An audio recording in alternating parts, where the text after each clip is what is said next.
कैमरे फिर भी सवाल किए। इस्तीफा या बड़े बदलाव की शुरुआत, चढ़ावा विवाद या अंदर की सत्ता, इसके इशारे पर चल रहा था सिस्टम।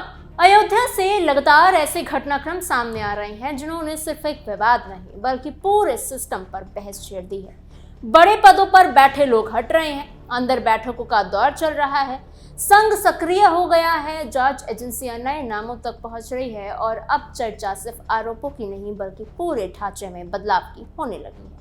लेकिन सबसे बड़ा सवाल तो ये है कि क्या ये सिर्फ कुछ लोगों की लापरवाही का मामला है या पर्दे के पीछे बहुत समय से कुछ ऐसा चल रहा था जिससे अब जाकर सामने लाया जा रहा है। नमस्कार, आप कैपिटल टीवी का खास शो देख रहे हैं जहां हम आपको सिर्फ खबर नहीं बताते बल्कि उसके पीछे के हर पहलू, हर सच का करते हैं पर्दाफाश। मैं हूं आपके साथ समीक्षा तिवारी। अयोध्या में राम मंदिर चढ़ावा चोरी मामले में अब सिर्फ एक जांच या विवाद का रूप नहीं लिया है बल्कि इसके असर सीधे मंदिर ट्रस्ट, संघ और पूरे धार्मिक ढांचे तक दिखाई देने लगे हैं। जिस मामले की शुरुआत चढ़ावे में गड़बड़ी के आरोपों से हुई थी, अब वही मामला लगातार नए मोड़ ले रहा है। सबसे बड़ा घटनाक्रम तब सामने आया जब श्री राम जन्मभूमि तीर्थ क्षेत्र ट्रस्ट के महासचिव चंपत राय ने अपने पद से इस्तीफा दे दिया।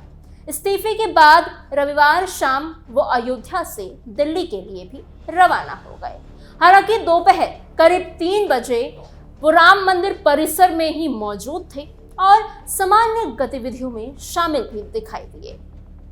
सूत्रों के मुताबिक अब नजरें 11 जुलाई पर टिकी हुई हैं क्योंकि इसी दिन ट्रस्ट की एक अहम बैठक होने वाली है और माना जा रहा है कि उसी बैठक में चंपत राय के इस्तीफे पर अंतिम फैसला लिया जाएगा।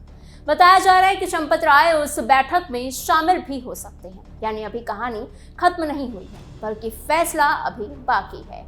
लेकिन सवाल सिर्फ एक इस्तीफे का नहीं है, सवाल है कि आखिर ऐसा क्या हुआ कि मंदिर ट्रस्ट के सबसे अहम पदों में से एक पर बैठे व्यक्ति को इस्तीफा देना पड़ गया। क्या ये सिर्फ एक प्रशासनिक फैसला है या इसके पीछे चल रही जांच और बढ़ता दबाव भी एक वजह है? इन सवालों के जवाब अभी खुले तौर पर सामने नहीं आए हैं, लेकिन घटनाओं की टाइमलाइन बहुत कुछ इशारा जरूर कर रही है। इस बीच एक और अहम जानकारी सामने आई कि राष्ट्रीय स्वयं सेवक संघ यानी आरएसएस भी पूरे मामले पर लगातार नजर बनाए हुए है। ये मामला अब सिर्फ ट्रस्ट तक सीमित तो माना ही नहीं जा रहा।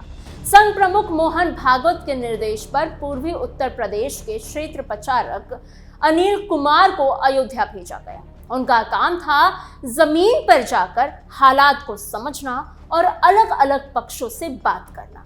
सूत्रों के अनुसार अनिल कुमार पिछले कुछ दिनों से अयोध्या में लगातार सक्रिय नजर आ रहे हैं। वो साधु संतों, महंतों और मंदिर से जुड़े लोगों से मुलाकात कर रहे हैं। सिर्फ औपचारिक बैठक नहीं बल्कि अलग अलग लोगों से अलग अलग स्तर पर बातचीत भी की जा रही है ताकि पूरे मामले की असली तस्वीर समझी जा सके। बताया जा रहा है कि राम मंदिर ट्रस्ट में नई व्यवस्था लागू करने की तैयारी भी अब तेज हो गई है। चर्चा इस बात की है कि प्रधानमंत्री नरेंद्र मोदी के विदेश दौरे से लौटने के बाद ट्रस्ट के दोबारा गठन को लेकर अंतिम फैसला लिया जा सकता है। सूत्रों के अनुसार नए ढांचे में अयोध्या के संतों और समाज के अलग अलग वर्गों को भी जिम्मेदारी देने पर विचार चल रहा है।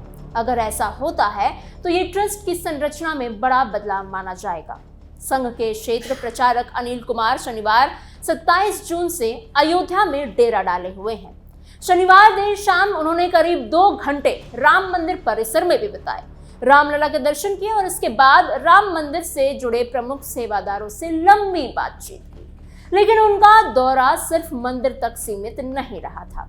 उन्होंने अयोध्या के कई प्रमुख संतों और महंतों से भी मुलाकात की। इनमें लक्ष्मण किराधीश महंत, मैथिली रमन शरण, हनुमत निवास के महंत डॉक्टर मिथिलेश नंदिनी शरण, मनीराम दास छावनी के उत्तराधिकारी महंत कमल नयन दास और सरयू आरती के अध्यक्ष महंत शशिकांत दास शामिल हैं। इन सभी से चढ़ावा चोरी मामले पर राय ली गई और समझने की कोशिश की गई कि संत समाज इस पूरे विवाद को आखिर कैसे देख रहा है। सूत्रों के अनुसार अनिल कुमार सोमवार को भी अयोध्या में रुककर बाकी संतों और महंतों से बातचीत करने वाले हैं। इसके बाद वो अपनी पूरी रिपोर्ट तैयार करके संघ प्रमुख मोहन भागवत को सौंपेंगे। इससे पहले आरएसएस की अखिल भारतीय कार्यकारिणी के सदस्य भैयाजी जोशी यानी सुरेश जोशी भी अयोध्या पहुंचे थे। वहां ये एक रात रुके और मंदिर से जुड़े लोगों से बातचीत की और अपनी रिपोर्ट पहले ही संघ नेतृत्व को दे चुके हैं। लेकिन इस पूरे मामले में एक और नाम अब तेजी से चर्चा में आने लगा है और वो है राम मंदिर के रेडियो ऑपरेशन अधिकारी यानी आरएमओ अर्जुन देव। जांच आगे बढ़ी तो पता चला कि अब एसआईटी ने उनकी भूमिका को भी जांच के दायरे में ले लिया है। वजह सिर्फ इतनी नहीं है कि वो वहां तैनात थे, बल्कि उनकी जिम्मेदारियां बहुत ज्यादा बड़ी थी। जानकारी के मुताबिक चढ़ावे की गिनती जिस काउंटिंग रूम में होती थी, वहां लगे सीसीटीवी कैमरों की निगरानी की जिम्मेदारी अर्जुन देव के पास थी। सिर्फ यही नहीं, पूरे राम जन्मभूमि परिसर में लगे करीब 1600 कैमरे की निगरानी भी उन्हीं के जिम्मे थी।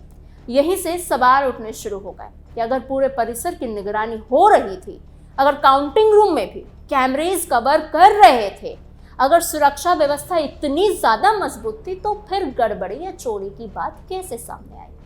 क्या कैमरों में कुछ रिकॉर्ड नहीं हुआ? क्या निगरानी में कोई कमी थी या फिर कोई और वजह थी?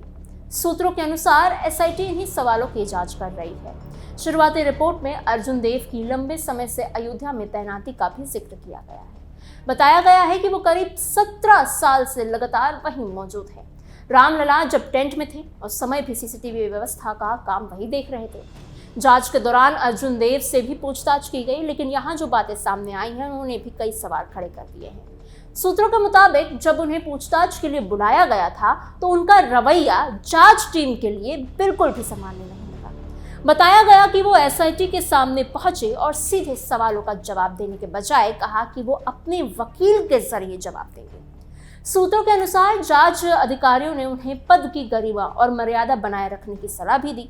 हालांकि इस पूरे घटनाक्रम पर आधिकारिक स्तर पर कोई विस्तृत बयान सामने आया ही नहीं, लेकिन जांच एजेंसियां अब उनके कामकाज के तरीके और जिम्मेदारियों को लेकर कई पहलुओं की जांच कर रही है। एक और बात जिसने जांच को और ज्यादा गंभीर बना दिया है वो है उनकी पोस्टिंग का इतिहास। जानकारी के मुताबिक अर्जुन देव साल 2009 से ही लगातार अयोध्या में तैनात है। इस दौरान कई बार उनके ट्रांसफर के आदेश जारी हुए, लेकिन हर बार किसी न किसी वजह से वो रुक गया। हाल ही में उनका लखनऊ ट्रांसफर भी निरस्त हो गया। अब एसआईटी ये भी जांच कर रही है कि आखिर बार बार ट्रांसफर किसके कहने पर रुक रहा था। क्या इसके पीछे सिर्फ प्रशासनिक कारण थे या फिर कुछ और, कोई मिलीभगत? क्या एक ही जिले में इतनी लंबी तैनाती सामान्य प्रक्रिया भी थी या फिर नहीं? सूत्रों के अनुसार जांच में यह भी सामने आया है कि अर्जुन देव के ट्रस्ट के कुछ पदाधिकारियों से करीबी संबंध थे।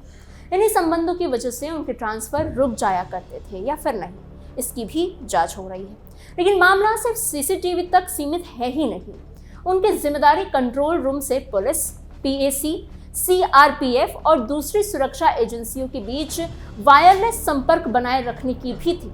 ड्यूटी पर मौजूद जवानों से संपर्क, वीआईपी मूवमेंट की जानकारी, आपात स्थिति में सूचना का आदान प्रदान, ये सब उनके काम का हिस्सा था। लेकिन जांच एजेंसियों के मुताबिक कहानी यहीं खत्म नहीं होती है। सूत्रों का कहना है कि अर्जुन देव सिर्फ सुरक्षा व्यवस्था तक सीमित नहीं था। जांच में यह भी सामने आया है कि वो वीआईपी दर्शन व्यवस्था और ट्रस्ट की कई प्रशासनिक गतिविधियों में भी सक्रिय भूमिका निभाते रहे हैं। अब सवाल ये उठ रहा है कि क्या उनकी भूमिका तय सीमा से आगे बढ़ चुकी थी? इसी बीच उनसे जुड़ा एक पुराना मामला भी फिर से चर्चा में आ गया है। करीब 2 साल पहले वो उस समय सुर्खियों में आए थे जब शंकराचार्य स्वामी वासुदेवानंद सरस्वती और उनके सुरक्षा कर्मियों को रामलला दर्शन के दौरान रोक दिया गया था। बताया जाता है कि शंकराचार्य अपने पद और परंपरा के अनुसार सहयोगियों और सुरक्षा कर्मियों के साथ दर्शन करना चाहते थे, लेकिन सुरक्षा कारणों का हवाला देते हुए समिति के लोगों ने ही अनुमति नहीं दी। उस घटना के बाद शंकराचार्य बिना दर्शन किए ही लौट गए और उस समय भी अर्जुन देव के व्यवहार को लेकर सवाल उठे थे। अब वही नाम फिर चर्चा के केंद्र में है। फिलहाल जांच जारी है, रिपोर्ट तैयार हो रही है, बैठकों की तारीख तय है और कई बड़े फैसलों की चर्चा भी चल रही है। लेकिन सबसे बड़ा सवाल अभी भी वहीं खड़ा है कि क्या ये सिर्फ प्रशासनिक बदलाव का मामला है या इसके पीछे कोई बड़ी सच्चाई छिपी हुई है? क्या ट्रस्ट की नई व्यवस्था आने वाले समय में भरोसा वापस ला पाएगी? क्या जांच उन सवालों तक पहुंचेगी जो आज हर किसी के मन में है? अभी तस्वीर पूरी तरह साफ नहीं हुई है, लेकिन इतना तो तय है कि अयोध्या में चल रहा ये जो घटनाक्रम है, ये सिर्फ एक मंदिर या फिर एक ट्रस्ट का मामला नहीं रह गया है। आने वाले दिनों में जो फैसले होंगे उनका असर बहुत दूर तक दिखाई दे सकता है। अब नजरें 11 जुलाई की बैठक पर है, जांच रिपोर्ट और उन फैसलों पर है जो इस पूरे विवाद की दिशा तय करेंगे। फिलहाल पर्दाफाश की पेशकश में इतना ही। आपकी इस पूरी खबर पर क्या राय है, हमें कमेंट बॉक्स में जरूर बताइएगा। ऐसी और खबरों के लिए बने रहिए कैपिटल टीवी उत्तर प्रदेश के साथ।